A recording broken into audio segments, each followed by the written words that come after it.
Hey there, tax filers. Welcome back to our channel, where we make tackling taxes as straightforward as possible. Today, we're diving into how to import your W-2 on TurboTax for 2025. If you're preparing your taxes and want to skip the manual entry hassle, this guide is perfect for you.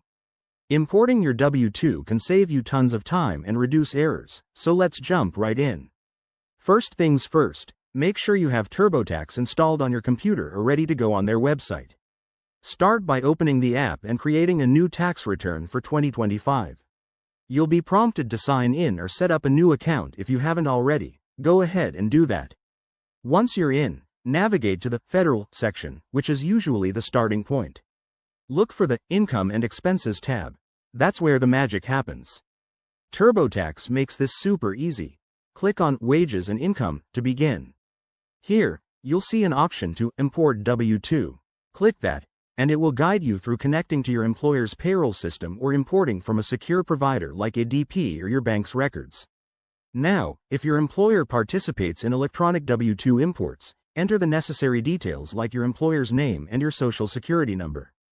TurboTax will do the rest, pulling in your data automatically. Double-check everything once it's imported to ensure accuracy. Things like your wages, taxes withheld, and any additional income are spot on. If something looks off, you can edit it manually. One quick tip. If you can't import for some reason, like if your employer doesn't support it, don't worry.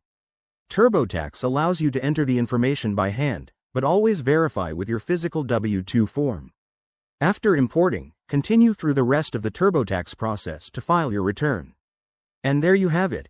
That's how you import your W-2 on TurboTax for 2025. This step alone can make your tax season a breeze. If you found this helpful, give us a thumbs up, subscribe for more tips, and drop a comment if you have questions.